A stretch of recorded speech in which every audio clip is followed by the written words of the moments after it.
Un requin dans la Seine.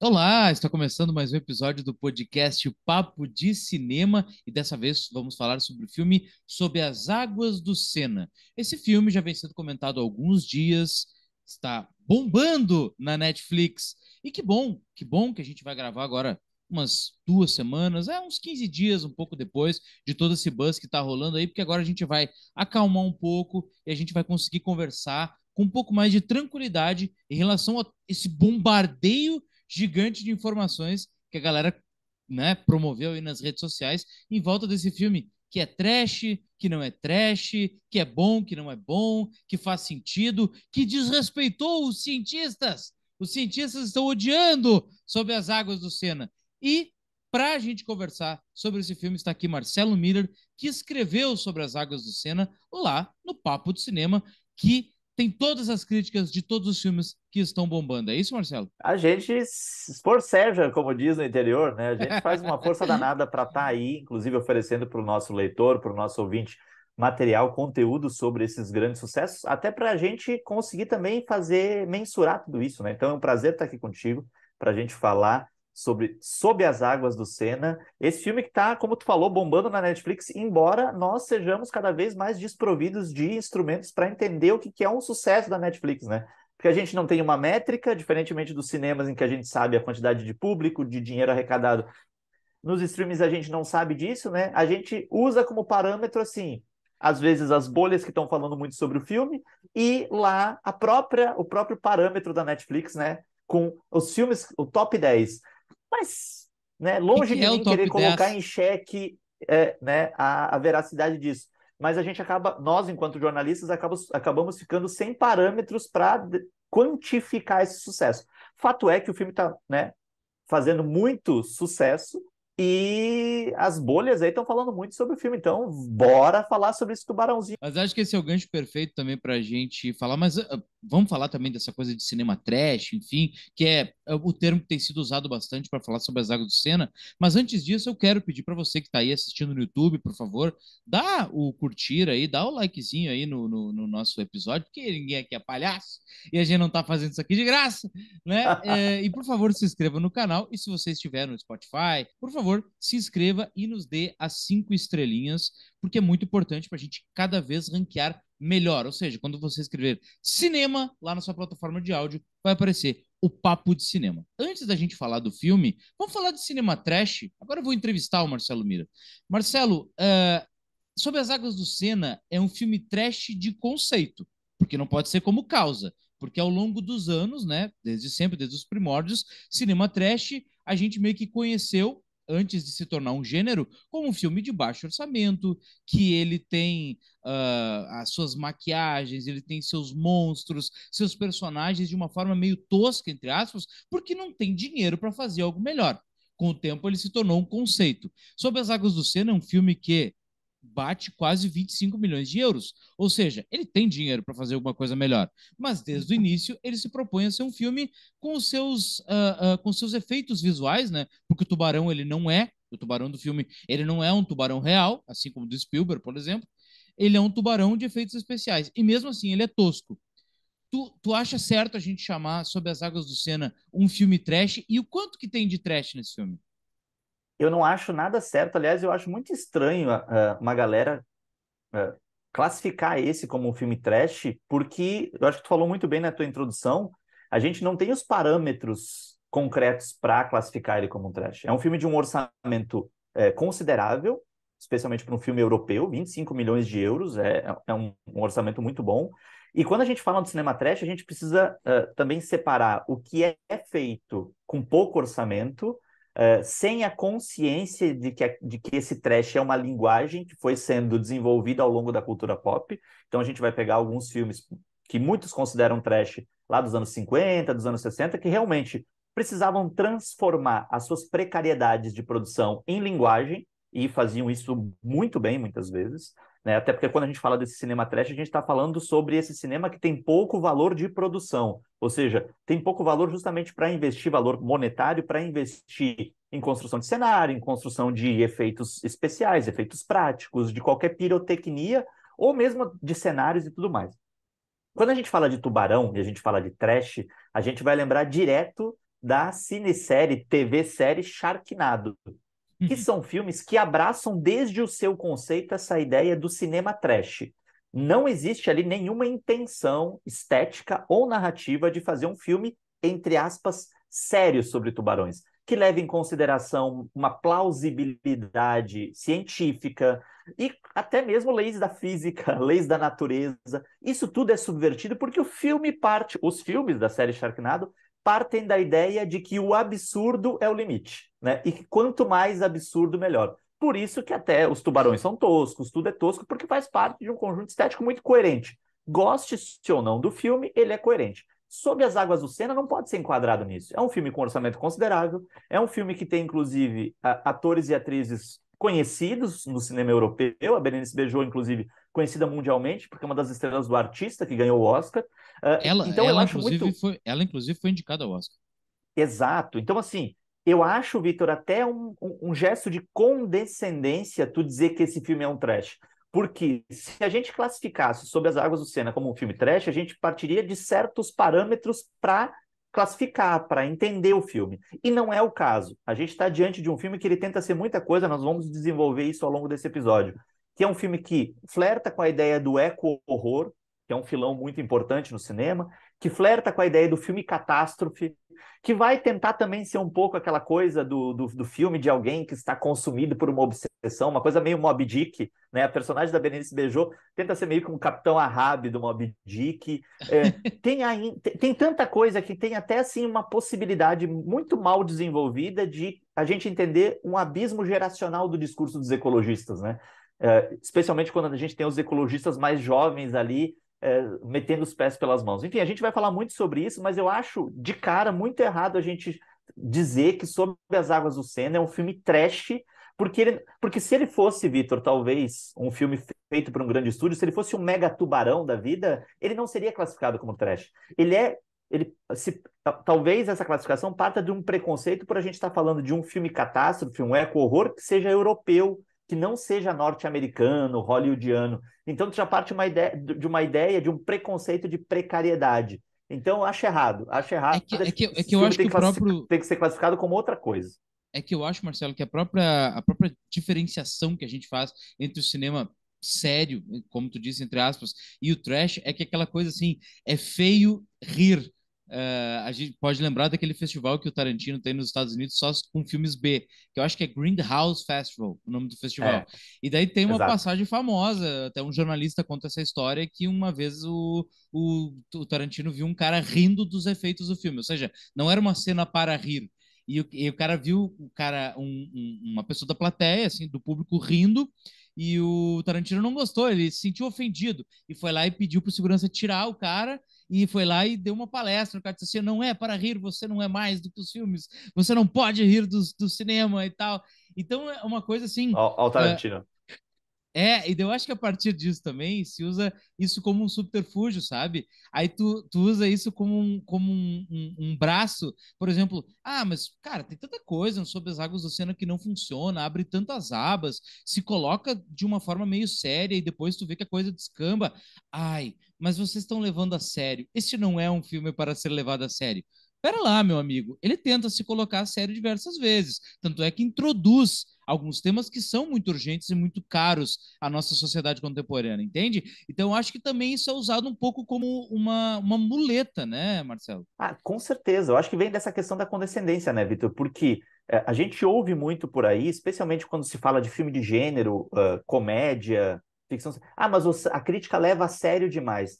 Gente, para vocês que estão nos vendo e para vocês que estão nos ouvindo, a nossa função enquanto críticos e críticas de cinema é levar todo e qualquer filme a sério. Isso não quer dizer que a gente não vai se divertir, que a gente Claro. não vai entender uma proposta que fuja, que seja destoante da curva geral. O fato é que Sob as Águas do Sena não tem em nenhuma das suas manifestações estéticas ou narrativas a ideia de ser um filme escrachado, de ser um filme trash. E a gente também tem que deixar muito claro que é o seguinte: o cinema trash não necessariamente é bom ou ruim. Não é porque ele é trash, não é porque ele muitas vezes utiliza as suas precariedades de produção como uma linguagem, ou, né, elabora uma linguagem a partir disso, que ele vai ser necessariamente bom ou necessariamente ruim.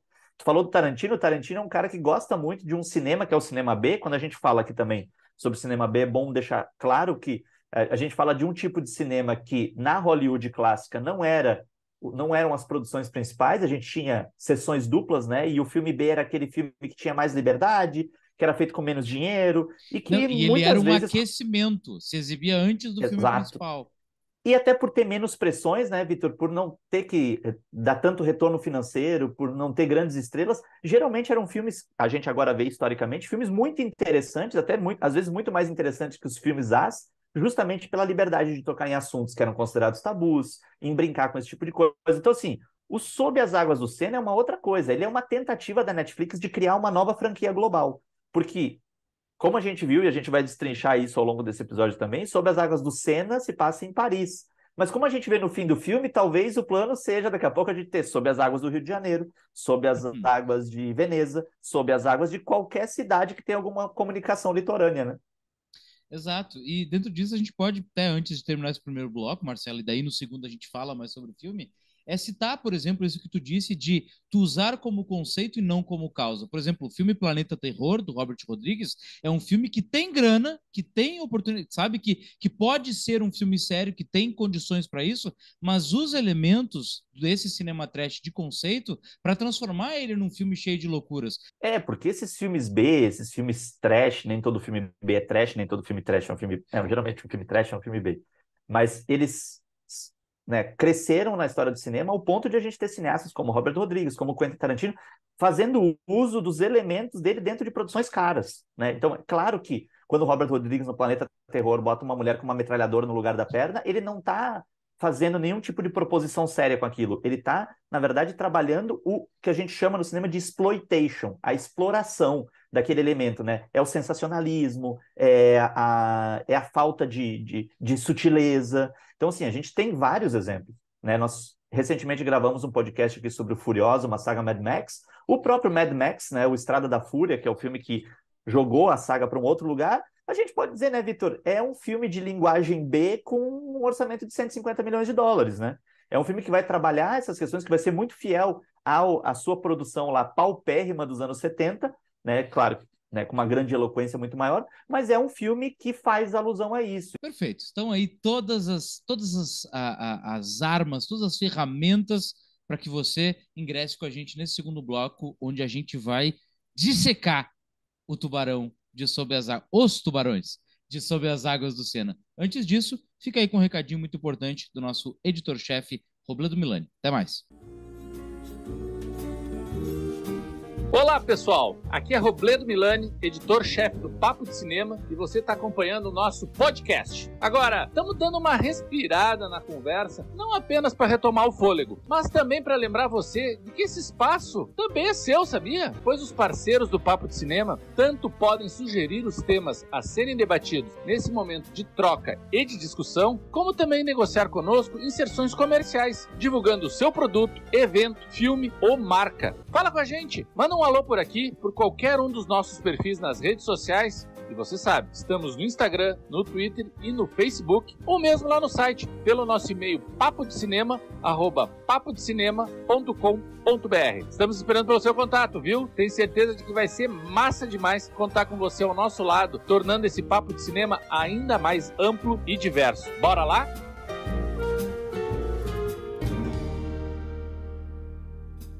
Voltamos para o segundo bloco do nosso episódio sobre Sob as Águas do Sena. E agora, antes de qualquer coisa, Marcelo, o que fala sobre Sob as Águas do Sena? Uma cientista, interpretada pela Berenice Bejo, ela, Beijo, você escolhe aí a Você que pronúncia sabe melhor. francês, Você que chega sabe pra gente e diz, é francês. beijo, beijó, beijei. Exatamente. Como é que é?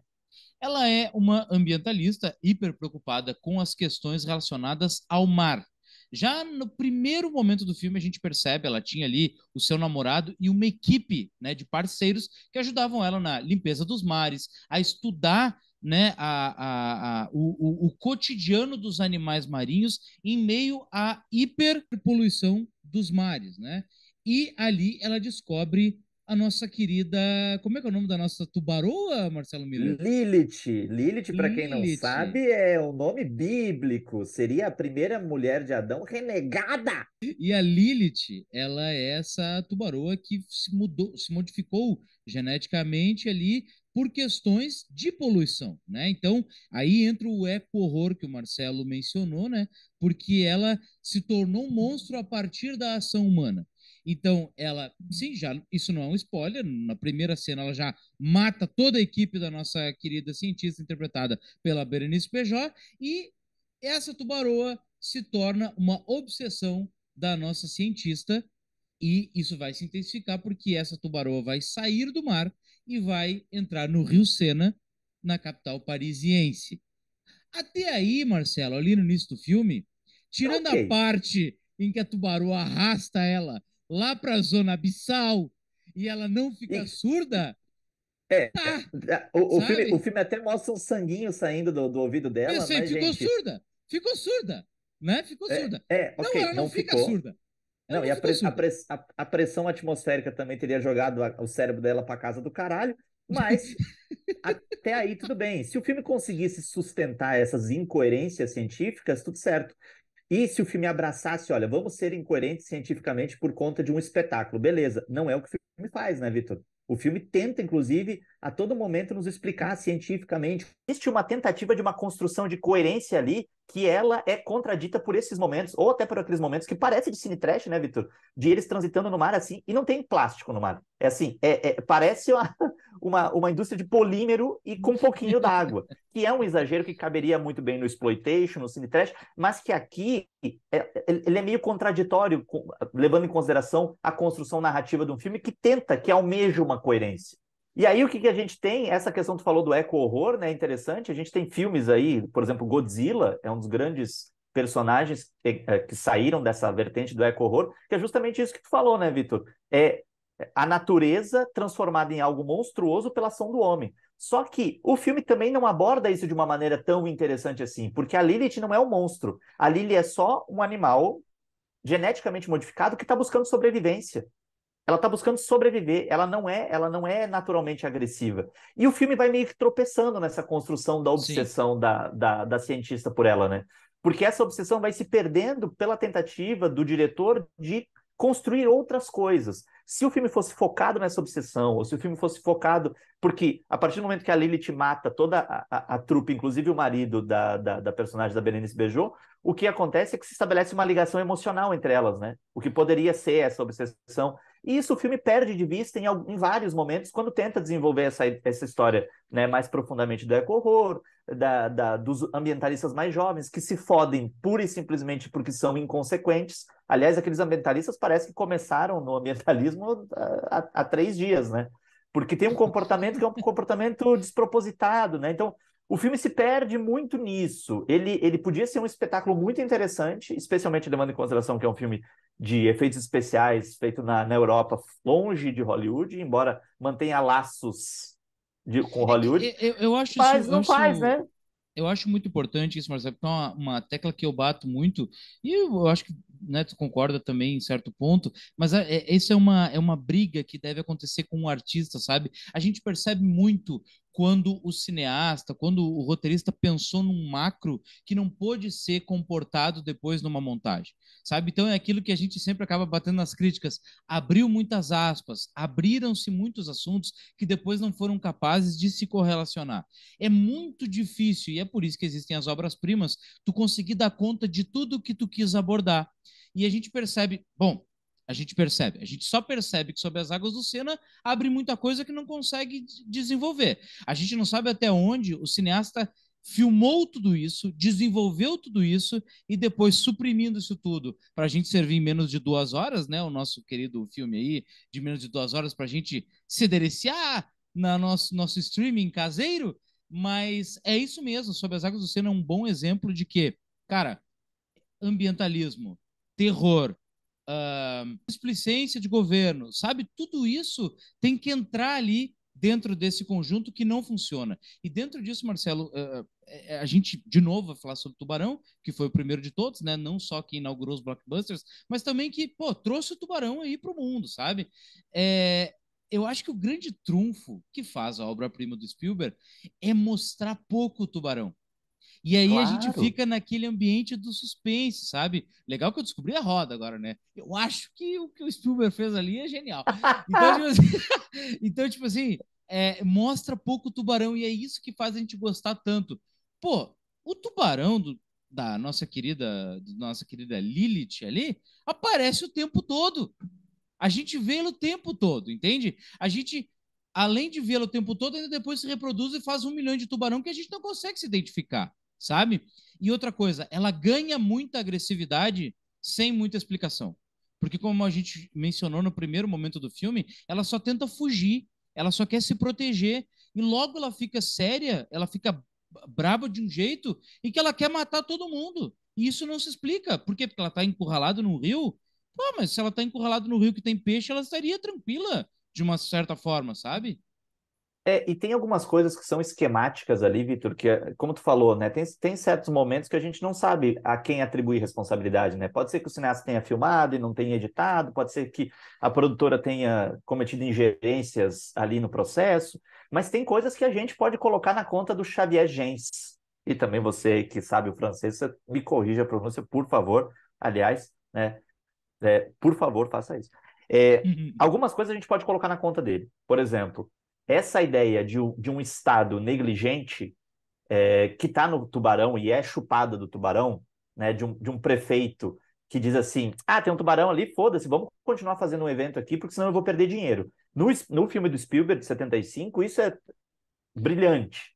No Sob as Águas do Sena, isso é apresentado de uma maneira caricatural, tanto que a prefeita é uma figura caricatural esquematicamente colocada no filme para que a gente torça para a Lilith comer ela, devorar ela.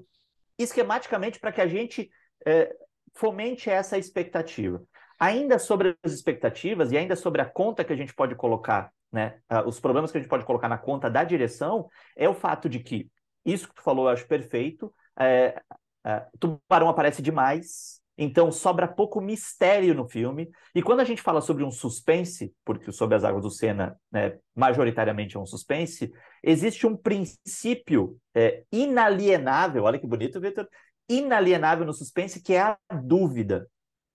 Preste atenção, você que está nos ouvindo e nos vendo. O suspense ele é calcado em cima da dúvida. Essa dúvida que vai sendo supostamente resolvida, daqui a pouco retrabalhada, colocada em xeque. A dúvida é o motor narrativo principal do suspense. E a gente E não tem esse muitas suspense de Sob as dúvidas. Águas do Sena é totalmente suprimido ao longo do filme.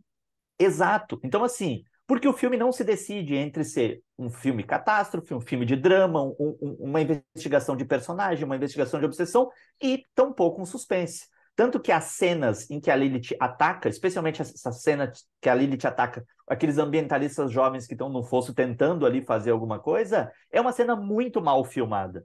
E para quem está nos vendo e nos ouvindo, às vezes quando a gente fala mal filmada, parece que nós estamos sendo vagos. Não, ela é mal filmada e dá para perceber claramente que ela é mal filmada. Por quê? Porque a brutalidade não é acentuada na cena, o sofrimento das pessoas que estão morrendo não é acentuado na cena, a impotência da personagem da Berenice Bejo não é acentuada na cena. O que a gente tem ali é uma mal disfarçada cena de ação em que há um pouquinho de sangue. Então, o suspense não é bem trabalhado no filme, e as cenas que são cenas que precisam ser brutais, elas não são brutais. Recorrendo ao filme do Spielberg, porque a gente faz isso porque o próprio Sob as Águas do Sena faz menções ao filme do Spielberg, então se ele abriu a porta para comparações, quem somos nós aqui para fechá-las, né?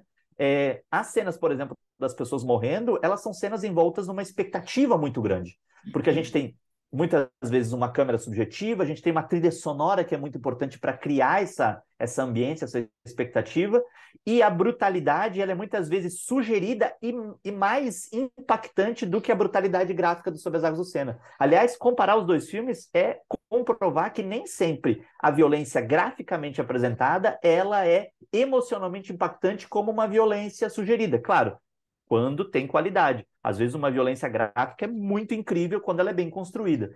E eu não estou aqui para defender só a violência sugerida, né? Tem filme para tudo.